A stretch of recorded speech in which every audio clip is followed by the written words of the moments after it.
Hey everybody, this is my 10-gallon office tank, and I'm going to need to get in here and do some maintenance on it. I don't know if that's going to be tonight or not, so this is not going to be a before and after video, but I do need to get in there and do a little bit of plant removal.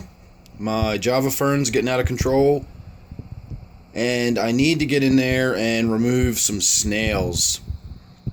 I've started to notice more and more these little nuisance pond snails on the side of the glass, and now if you can see those sort of off-white marks, it looks like water drips on the glass. Well, some of them are water drips on the front glass, but some of them are little white spots on the side glass here, and those are snail eggs.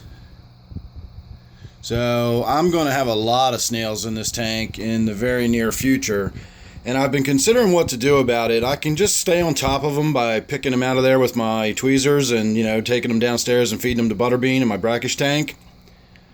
Or I can put something in the tank that will eat snails.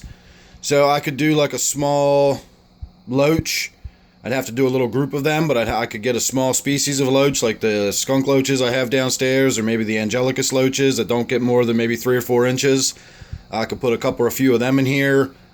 Or I could try my little Pea Puffers again. That's why the snails are in the tank in the first place, is because I used to feed my Pea Puffers that were in this tank, and eventually I lost all the Pea Puffers, but they apparently did not get all the snails, and now the snail population is beginning to explode again. The other thing I have to do, if you haven't noticed, I've got a lot of guppy fry in this tank. They just keep breeding and breeding. I got to figure out which one's the female in there and get her out, and then get all the other females out before they get mature.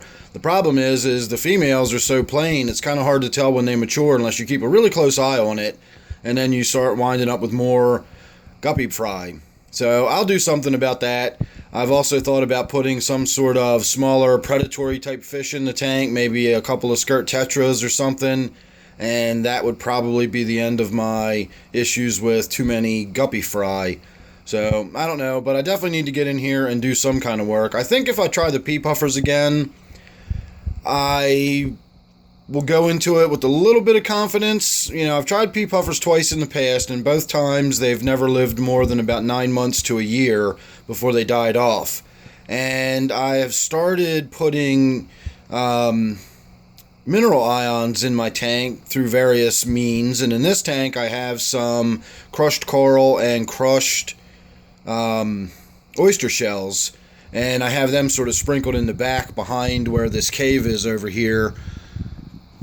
You can kind of see some of that white gravel back there. That's the oyster grit, or the poultry grit. It's oyster shells and crushed coral.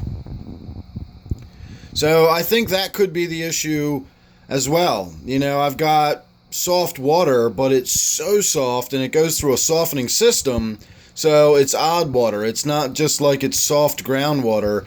It has the calcium and the magnesium stripped completely out of my water, and then I've got sodium added back in. So it really is unusual water, and that could be large part, why my Pea Puffers have never survived more than a year. So I considered today maybe driving up and picking up a few from one of the stores, but it's been a rainy day and it's an hour drive, and I just didn't feel like going on out there.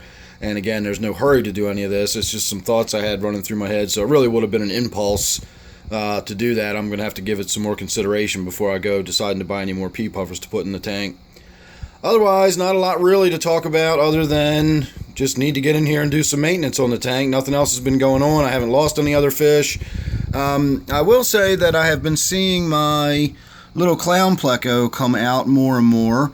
I don't know if it was visible in the video, but when we first started filming, he was right down here in the dark shadows up on the glass, which is unusual. I seldom see it come very much further. It comes out of its little cave right there, and then it comes over to this piece of wood, and there's a hole through the middle of the piece of wood, and it often just kind of stays in there.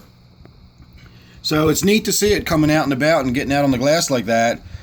So maybe earlier in the video at some point where I didn't notice, we got to see it dart away and scurry back over to its cave or something. So that's the only thing else I can think of, is the clown pleco in this tank is becoming a little more outgoing. So there you go, just a little update on my 10-gallon office tank. So thanks for watching. Make sure you're subscribed. Hope to see you real soon in the next one.